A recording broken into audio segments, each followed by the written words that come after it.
These guys are ridiculous. These guys are ridiculous. Now, how about them damn Celtics? And we are back with another episode of How About Them Celtics. Sam and I are here recording Friday, May 24th, 12:13 a.m. after the Celtics Game 2 win in the Eastern Conference Finals over the Indiana Pacers. A fairly comfortable win after the first quarter. Pacers kept things close through the first quarter, I should say. Celtics couldn't really find any offense. Defense was kind of middling as well. Pacers were red hot in the first. Then Jaylen Brown decided, you know what? Psych, I'm going to win this game. He had 17 points in the second quarter, finished the game with 40, 5 rebounds, and it says 2 assists, but he actually had 3. This was the whole debate. He had 3 assists, and the NBA just didn't give him credit for 1. So 3 assists. Jrue Holiday and Derrick White, big games as well, 23 and 15, or 23 for D. White, 15 and 10 for Jrue Holiday, 12 off the bench for Pritchard. Tatum had 23, 6, and 5 on okay efficiency from the field, not good efficiency from 3. Great game. Great win after game 1. Felt like they handled the Pacers pretty well. Held the Pacers to, I say, only 84 shots, and that sounds crazy, but comparatively to other games they played this postseason, 84 shots for 110 points is pretty good, and only 23 assists. So good game 2. Finally won a game 2 for the Celtics. Big dub. Finally won a game 2. Used to pray for times like this. Overall, I was pretty impressed with the Celtics in this game. I thought they did a really good job of doing the shit that I've been please do all this shit and you're going to win. It doesn't matter if you make threes or, all the shots go in or not. I did a quick Reddit for Celtics blog. It's in the submission process. So we'll see when it actually goes up. But I just was can you fucking believe all the offensive rebounds they got in the first half? They had 10 before halftime. They had 6 in the first quarter. You mentioned Indiana comes out red hot, right? Not missing 57.9% from the field in the first quarter, and they only have a 2-point lead. Well, why? Well, the Celtics literally got a solid chunk of their first quarter offense from hitting the glass. First bucket comes off the offensive glass twice. Tatum misses a layup, gets his own. Then it ends up in Jrue Holiday's hands off another miss, and then Jaylen gets a wide open 3. Later in the quarter, there's another example where Derrick White gets a board, and I believe it led to the Horford little touch off the glass shot over little boy Pascal there. And then there was another one that Pritchard got a bucket. But they did a really great job of just controlling what they can control. They didn't get discouraged because everything was going in for Indiana. No. They continued to battle and hit the glass hard. And they got going in the second quarter. That big, huge run that they had in this game was sparked by the hustle. First play of the quarter, 4 offensive rebounds on the same possession. Horford gets a couple. Jaylen gets one. Ends up with a Jaylen layup. Then they just continue to pour it on because they got confident. That was huge. This is the type of win. It doesn't look as gritty as it was when you win by 16 points, but they had to work for this. They also forced 10 turnovers in the first half.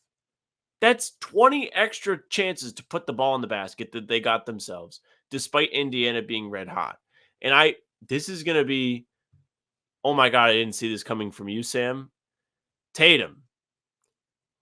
He wasn't great in the first half. I liked this game from Tatum, and here's why. I didn't think Tatum did a bad job of reading the room at all. Jaylen's red hot. 24 first half points. Tatum, 8 shots. All of those shots, not crazy, stupid sidestep threes. He was trying to get inside, really wasn't working. Shot wasn't finding the bottom of the net, whatever. Third quarter, Pascal Siakam red hot out of the gates at half.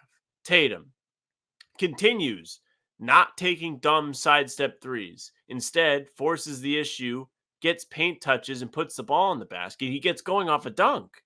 He was huge in getting this game back under control for them. He deserves credit. He's going to get killed in the national media today, but he stepped up at a clutch moment in this game, and he didn't let it get out of hand. I know you're laughing because it's a really weird takeaway. No, I'm laughing because we are flipped. I think this might have been Tatum's worst game of the playoffs. I thought there were parts of this game that were awful, but I know what you're going to say. Go ahead. Just talk because I don't need to keep talking. I just talked for 2 minutes. Tatum had a great finish to this game. He was 7-12 in the second half. He attacked well, like you said, and he was a +9 in the second half. And so the second half was good. He had 3 assists to 1 turnover. It was much better. The first half of basketball from Jayson Tatum, he had 4 points, 2 assists, 2 of 8, 0 of 2, 3 turnovers, -9. He was bad on both ends of the floor. He couldn't find anything to go around the rim. He took what felt like a million of what you know to be my least favorite shot in basketball, which is the turnaround from the free throw line, unnecessary jumper, feels dumb, shot. Waste. Yeah, it's a waste of time. It's a waste of possession. It's terrible. He takes it whenever he gets a mismatch. He doesn't drive. He just takes it floater. Like he'll have Halliburton or Andrew Nemhard on him, and he'll just go, let's see, what can I do here? Spin, turn, 3 or fade. Like what are we doing?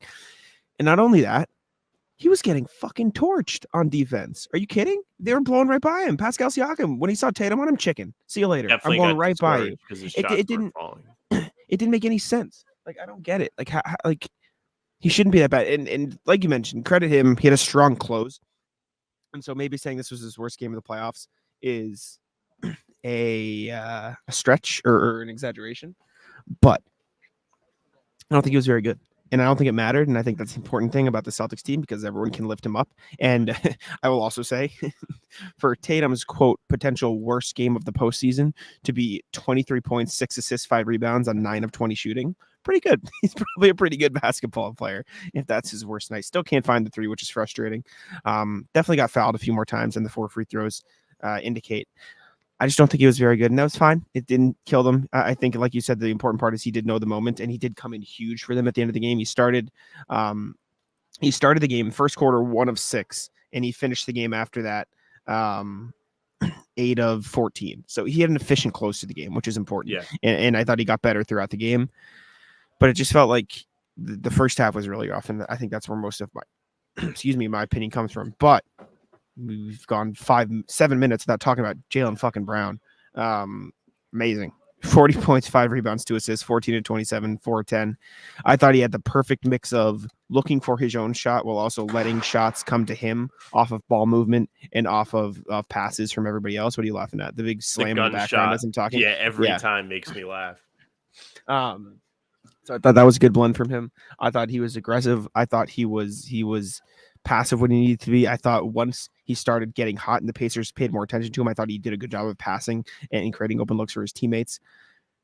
Just an incredible Jaylen Brown game. After an insane shot in game 1, I turned to Noah during this game. I was like, I forgot there's an Eastern Conference Finals MVP. It's probably not going to go to Jayson Tatum.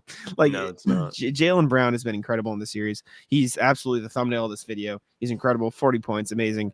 There's not enough good things you can say about Jaylen Brown in this game. He's really turning up for the Celtics. And after the game, he had some fucking awesome quotes, which we can go talk about too. Yeah, I watched the presser live, and he did rule on the mic tonight for sure. Yeah, you mentioned Jaylen at the top of the show. That's why I went into Tatum a little bit because I thought we wouldn't really talk that much about him, so I want to get into it. But yes, Jaylen obviously was great. 40 points is fantastic all the time. I was getting so excited. I was like, is he going to get 50? Am I going to be able to eat all the chicken nuggets? I thought so. We were on chicken nugget watch, and like I'm like more excited for like I have a post in my head that I'm ready to do when this happens. And I just can't wait to like be able to send it. And I'm so excited for it. I don't think anybody's gonna get you there, but this is I think this might have been the closest you get. I think somebody could get you there. I don't think they're gonna have to. That's the thing. I mean, I don't know. It was like within reach. If he made free throws, it would have been a real like, oh wait, what? Like he would have been at 43. And he would have been way closer to 40 earlier in the fourth quarter, too. He cooled off a bit at the end. He missed a couple. But this overall, like you said. This was a 40. They left him in there. They let him get it. They let him get there. He did have a really good game. I liked his aggression awesome. Just everywhere. He was engaged. And his mindset that he's been carrying with him. You mentioned the post-game press conference. If you are here, you probably saw the quote. He said, we're 2 games from the finals. Honestly, I don't have a time to give a fuck when he was asked about the All-NBA stuff. Mm-hmm. And respect. I mean, I think that's kind of what all of us want to hear. He found a way to appease the fan base because we're all just like, just win a fucking championship already, will you? And he's like, okay, all right. Who gives a fuck about all? He also he was like, fuck these other guys. They suck. I'm better than them. Prize Picks is America's #1 fantasy sports app with more than 3 million members. It is the easiest and most exciting way to get in on the action while you watch your favorite sports and players. You just pick more or less on 2 or more player stats and watch all the winnings roll in. You can now win up to 100 times your money on Prize Picks with as little as 4 correct picks. You can turn $10 into 1,000 with basketball, hockey, college basketball entries today on Prize Picks, America's #1 fantasy sports app. One of our favorite picks here at the How About Them Celtics podcast is the Jrue Holiday blocks. It's usually 0.5. He just needs more than 0.5 blocks. That means 1 Jrue Holiday block. And that pick is in the bag. Prize Picks is really simple to play. I can make my picks and submit my entry in less than 60 seconds. Download the app today and use code CLNS for a first deposit match up to $100. Again, download the app today and use code CLNS for a first deposit match up to $100. Pick more, pick less. It's that easy. Literally, his quote to Gary would ask, like, do you think you're underrated? And what does it make you feel when other guys get all this praise? He goes, I watch guys get praised and anointed who I feel like are half as talented as me on both sides of the ball. But at this point, I should embrace it. These guys, it's like, this is bullshit. And I agree with him. Like, I think Jaylen didn't get enough credit with All NBA snub. I think he's been awesome. I think, dude, I wrote the Jaylen Brown piece 2 years ago when he was really bad for that stretch at the start of, was it the 21-22 season, I think? The difference between that Jaylen, the difference between that Jaylen and the Jaylen we see right now is just indescribable how much of a different player he is. Like he is fully in control. The turnover problem isn't remember last year when we're talking about the turnover, he had 8 turnovers in Game 7 of the Eastern Conference Finals. We haven't talked about turnovers for Jaylen Brown in months, maybe even a year at this point. His playmaking, I just said he parlayed his incredible shot making and aggression into playmaking for others. That wasn't something he was doing. I talked about the off-ball defense and that. We haven't talked about that in a long time. There have been times, I guess it slips up a little bit at times, but he's been great on defense. He's taken that challenge. Like, Jaylen is completely transformed into a player that is overqualified for being a second option on a team. And the Celtics have that luxury, and he's been so incredible in stepping up when he needs to. And him and Jayson, I think, have done a phenomenal job of knowing the moment and knowing when it's their time to shine on a given night. And tonight was Jaylen's time, and he fucking took advantage of it. He was awesome. Another thing about Jaylen that we haven't talked about is like the tunnel vision drives where not turning the ball over, but it's just like the ones you don't like, where it's like, well, did he really have to go up there, or could he have looked for the outlet pass? And he's done a pretty good job. You mentioned the playmaking that goes into it, but really you don't see any more of that. Like, it's not like going up on 3 guys. Jaylen, still on him. Do we think this type of energy shift from Jaylen, where you mentioned like the growth that you have seen, is this what they needed? Is this the needle mover? Is this the championship push that they're going to get? Is his coming of age is probably the wrong thing to say. The development, whatever it is, stepping up. Is that what it is? I think that's a big part of it. I also think, and we don't have to end the Jaylen Brown talk here if you don't want to, but I think the other thing I wanted to bring up, which is a big part of it, is I tweeted this. I love Marcus Smart. I know you love Marcus Smart. We can go right here next. You love Marcus. I love Marcus. He's the best. The fact that they have not 1, but 2 guards on their team now who are just as good of a defender as Marcus Smart, if not better, right? Like 2 fucking amazing defenders, all defense defenders, 2 years in a row for both of them, but who are also phenomenal, not like passable, phenomenal offensive players. Is just completely game changing. We talked about all season Kristaps Porzingis being the game changer. He is, and he was, and he will be whenever he inevitably, hopefully, knock on wood, comes back for the Celtics. Dude, you're telling me getting 14 of 22 shooting from the field, 7 of 12 from 3, and 16 assists with 1 combined turnover from your backcourt? Are you kidding? Like, again, love Marcus, respect to Marcus. there was no world where him and whoever else you threw on the backcourt, whether it was Jaylen, you played smaller, or fucking Brad, like the Or Celtics Derrick backcourt White. has gone, Derrick White, but like those two, but like 2 years ago, Derrick They White were is not this teammates. Derrick White. It's 2 not the years same ago, guy. Derrick White You're is not absolutely this right. Derrick White. And so having a backcourt who is as good of shot creators and playmakers and everything, like Joe was talking about it. I asked him, and he's like, they're just so open to doing whatever. When I asked Jrue Holiday, he was like, oh, they're utility guys, kind of do whatever. That talented and versatile on offense just completely opens up everything for Jaylen to have a big night like this and be aggressive, while also like being able to find guys for shots, or them running a pick and roll themselves. I talked about it last game. They run a Derrick White, Jrue Holiday pick and roll in game 1 and got an Al Horford open 3. Like they had like that level of talent in the backcourt just takes this team to a whole new level, especially when it opens up so many opportunities for Tatum and Brown. And I think for as much as Brown's individual improvements are, again, like this all goes into how good the Celtics were and are, is huge. Like having that growth and change at the guard position, like I think, unfortunately, because of how much we love Marcus, like the upgrade from Marcus to Jrue, despite what Bucks fans told us all season about his playoffs, in the playoffs, you can't say enough just like what that does for their offensive game. Like it is wild. It's so funny that you mentioned like the other stuff, like the utility guy aspect of both White and Holiday. These were the guys hitting the offensive glass in the first quarter that like I was like, can you believe this? Like this is how they got going. Like they're responsible for it. Not even to mention Jrue, 6 of 7, 3 of 4 from the field. The entire state of Wisconsin watched this game tonight and fell to its fucking knees.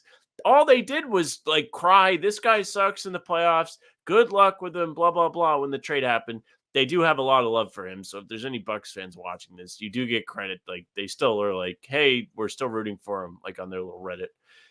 But Derrick White brass balls in this game. 1 of 7 in the first half. Right? That's what it was. He finished 7 of 8. Am I making a mistake? Second half? No, he got hot, dude. He was insane. It's funny because I first claimed to write about Jaylen Brown and Noah was mad. And I was like, you know what? Actually, I'm seeing this trend as well. I'll take this. You can have Jaylen. She was like, okay. And from then on, Derrick White just went on a fucking heater. It helped me out. It helped my point. Just making Dude, all the big shots is so important. Like Jrue too. Both of them. Like they second did. half. Those two. Jrue was the first half big shot guy. Derrick was the second half big shot guy. And it's both. In the second half, they missed 2 combined shots. They were 9 of 11 in the second half together. Derrick White had 17 second half points. Jrue only had 5. Yeah, but Jrue double in the game. Dude, like I said, you can't put into words how important these two are for this Celtics team. And I know Jaylen will probably end up getting ECF MVP if and when the Celtics win. Jrue is right there with him in terms of impact. Jrue has been essential in this playoffs. It's been great. Jrue Holiday has been like the new Marcus for me, which is obvious. I guess if you look at it, if you look at the way they play, he should be the new Marcus. But it just makes me so happy because he's like a more under control version of Marcus, where Marcus is great and I love him. Still think they fucked him. But Jrue Holiday joined the team, and the first thing he said is, I'll just do whatever you guys need me to do. Like, I'm not really trying to do too much. And I think that's kind of what everybody always wanted from Marcus Smart, the smart deniers, is that would be their angle. He's just always trying to step up too much in the big moments, whatever. Even though Smart was good in the clutch. Like last year, people were crying that he was taking shots. He was legitimately shooting over 50% in the clutch. The defense is still up on me. I'm still defending the wall. But those guys are just fantastic. They're as good as you can get as guys that aren't being asked to just carry the load, yet they still find themselves doing it at times. It was awesome, man. And next, have to talk about it. I feel vindicated. I feel like I called this. I've been saying it all year. We got ourselves the O'Shea Brissett game. It happened. I've been saying, I'm like, it just feels like the kind of guy you can get in a playoff game and you get the O'Shea Brissett game. Don't know if it's going to be by scoring a billion points or whatever. Dude stole the ball 3 times. He was a team high, tied with Jaylen, plus 18. And it took an injury for him to get in the game. Luke Cornett, by the way, has sprained his wrist. Yeah. But O'Shea, Good for him. So happy for him. Stayed ready. Didn't try and do too much. He was playing against his former team, and he made his presence known, much like Scott Foster did for like the 2-play stretch when he called a couple fouls that people didn't like. Good game for O'Shea. Very proud of him. O'Shea was really good. He brought energy. He played with hustle. He had the second best plus minus on the team. Tied for the best. Tied for the best. Plus plus 18 for Jaylen, plus 18 for O'Shea percent. He's good. Had the super cool dunk. Had the rebounds. Had 3 steals. Oh my god, I didn't know he had 3 steals. He was good. Energy was fun. It was fun to see Tatum at the center, even though he didn't play the best defensive game. I still would have liked a little Tillman. Still would have liked a little. You got a little Tillman. You got a little. No, not the same. Did not. No, credit Brissett though. He was good, and it didn't affect the offense in the way that I anticipated. So credit to him for being in the right spots. He had a great game. And you finally got to see some small ball 5. You got to see it. Everybody's been begging for it. We actually talked about this, and I was like, do you think we see Brissett? Not because I thought about it, but I just kept seeing people be like, what if Brissett played? And we were all like, no, it doesn't make sense. Feels like Tim will be first, but he got in. Good work. Go ahead. I will say, I think a reason why it might have worked, and this isn't like the only reason, but Turner did get into foul trouble. I don't remember how many of those minutes were against Turner, but I know that Pacers couldn't play as big as they maybe usually do. So that could have an impact too. But I like the Brissett minutes, and if Luke's actually hurt, knock on wood, he's not. But I think Brissett could probably be better than Luke in this series for what we saw, and that's a big turn from what I was saying 24 hours ago. Hey, gang, let me tell you a little something about Game Time. The NBA playoffs have arrived. It's the most wonderful time of the year. Who doesn't want to get in on the fun? With Game Time, you can experience it with your own eyes. Get yourself great seats to games with even greater prices. That's right. You can save when getting your tickets with Game Time. It's an authorized ticket marketplace of the NBA, which makes getting those playoff tickets even faster and easier. Plus, the prices on Game Time usually go down the closer it gets to tip-off. Who doesn't love to save a little bit of money? I certainly do. I used Game Time back in March when I took the lady to a game. We went to see the Celtics play our Pistons, and it was great. I could look and see what the seat view would be just using the app. Didn't have to be surprised when I showed up. Plus, you do get those last-minute deals. They have the flash deals and zone deals. Zone deals, which you can choose a section of the arena and let Game Time choose those seats. You'll save a little bit of money that way. You can download the Game Time app, create an account, and use code CLNS for $20 off your first purchase. Again, that's code CLNS for $20 off your first purchase. Terms apply. Again, create an account and redeem code CLNS for $20 off. Download Game Time today. Last minute tickets, lowest price guaranteed. Sam, your fellow Sam just cannot fucking hit a shot. Sam Hauser is on Chinese watch. It sucks right now, man. What a tough time to slump. And luckily it doesn't matter. And to his credit, he did have 5 rebounds, 3 assists, and 2 steals. So he did do like almost everything else he possibly could without making a shot. He just cannot make a shot. It is funny, like you mentioned, you nailed it on the head. This man has been doing everything but his job. Defense was good too. He was like I'll use me as the example because I kind of have the same thing. When I was working at the news station, like my job was to write like articles, but I was like, no, fuck that. I want to do TV. So I was doing TV in the morning, but like that wasn't my job. Like, I wasn't doing my job. Yeah. That's what he's doing. He's not doing his job. Got to make the threes, Sam. And it's not like they weren't good looks. Mm-hmm. He actually missed like kind of a big one. If we really want to go into it. First half, Pascal is catching fire at the end of the quarter, and the Celtics are letting their 16-point lead no longer be a 16-point lead. Yes. They create a couple of good looks on offense, like to their credit, as annoying as it was. The reason why they did not close the quarter well was not because they weren't trying and doing the right stuff. Like Hauser just missed like an open 3. Derrick White missed an open 3, and it was on back-to-back possessions and allowed the Pacers cut it to 6 before the break. But I mean, there weren't too many huge spots for him, so it's not overly alarming. It's not the end of the world. But Would be super cool if he could go back to making the shots. Pritchard, He's on the going to other have hand, like a 5-for-5 game. good. Need it. Would love that.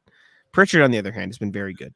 Was good in this game. I thought he got cooked by McConnell a little bit, but then he got him back. He got him back. He was 4-6, 2-2, 12 points from Pritchard in this game, 2 rebounds, 2 assists. Had an offensive rebound as of it own too. Almost everybody on the team had an offensive rebound. Everybody, Jaylen through Luke, so outside of Sam and O'Shea, had an offensive rebound.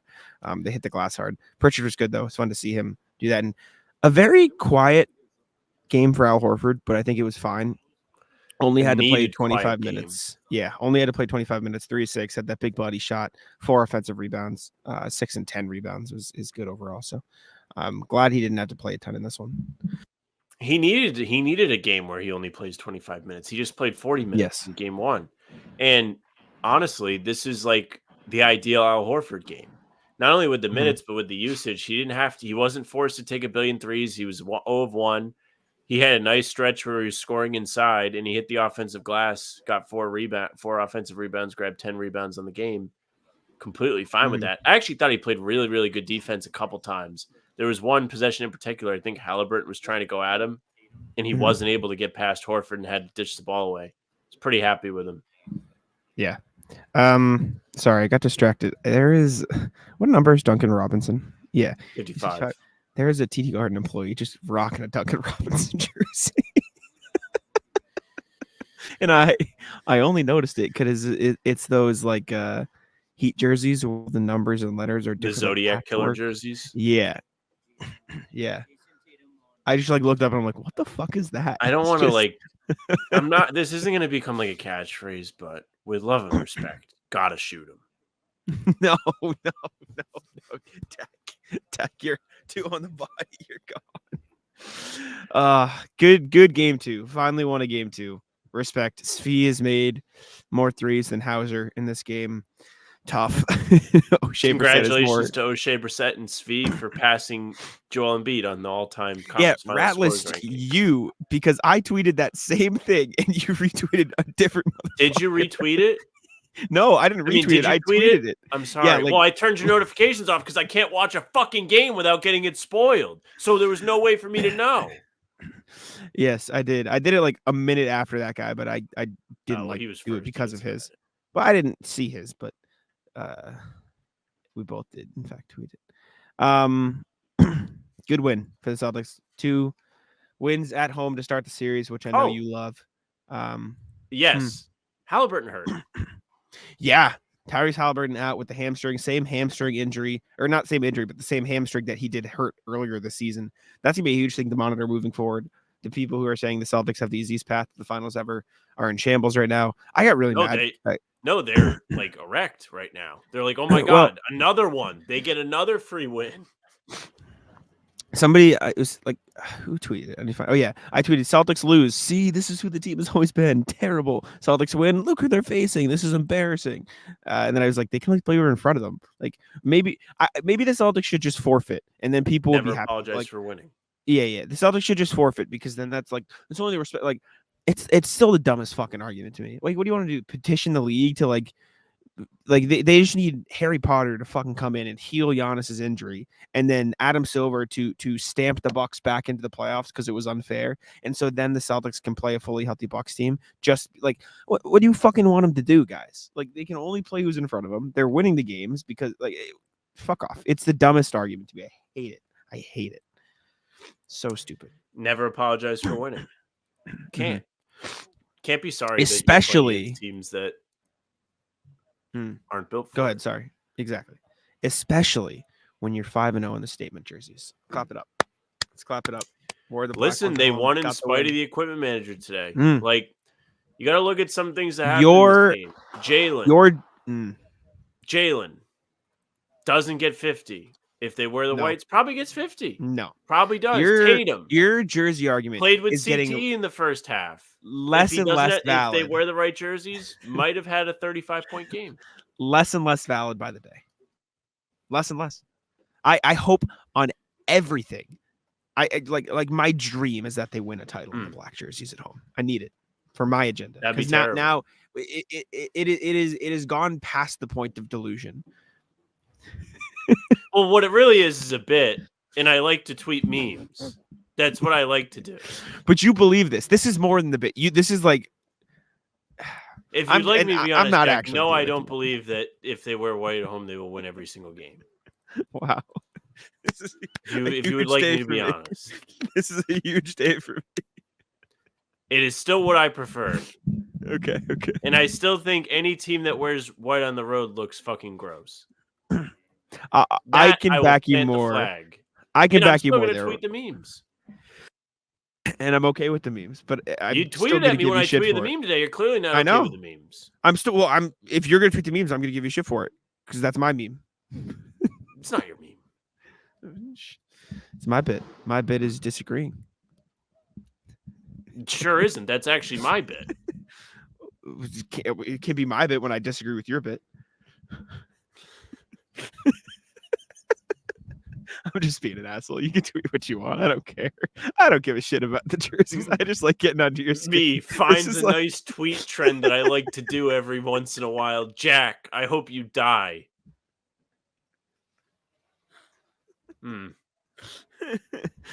This is Sam. I can go find the recordings. I've actually gotten a little bitter. I can find the recordings of you going, quote, I just like making you mad on purpose. I do every once in a while like getting you mad. I do. It's fine. Anyways, good win, game 2 for the Celtics. They're what now? 8, 9, 10 and 2 in the playoffs. 10-2. People are so mad. I was asking Noah during the game, how many of the national media is going to be like Tatum bad instead of, wow, the Celtics won another playoff game and Jaylen Brown literally awesome should tomorrow. Run around with your phone and go up to the ones that are national, be like, is Tatum good or bad? Whatever, man. You would get Celtics Twitter would go crazy. They'd be like, oh my God, he just rushed Bond Temps or whoever you picked that's there. Was Woj there? I don't think so. I didn't see him. Woj actually earned some points to me. Did pardon my take, thought he was good. Ooh, that's cool. Thought he was funny. Good personality on him. W. Which is funny because anybody that listens to the Woj pod, everyone's like he's a fucking piece of cardboard. I feel like that's his bit at this point. That's kind of who he is. Well, he has to be a serious reporter, but when yeah, an environment like that, I was just surprised how well he played into it. It's really my point. Yes. Also, remember in Cleveland when Tim Bontemps had a phone and nothing else, and it was just him hanging out? No. Oh, you said when I was he's the MMJ, and he had to do it again. They gave him a camera this time. We've leveled up. Shout out. There was a clip of him at the press conference in Game 1, and I bookmarked it because I wanted to watch it. I think I was out and about, and I didn't. Oh, when his phone went off. Was it his phone went off? Joe was leaving. That was what it was. His phone goes off. Last question in the middle of it.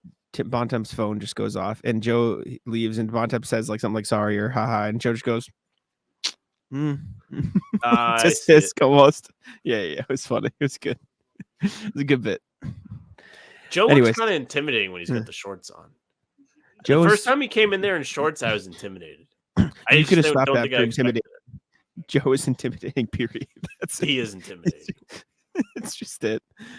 All right. I'll get out of here. I got to be up for a 14-hour road trip in less than 7 hours, and I still have to write my article and edit this podcast. So, any final thoughts? Okay. No. Did we forget anything?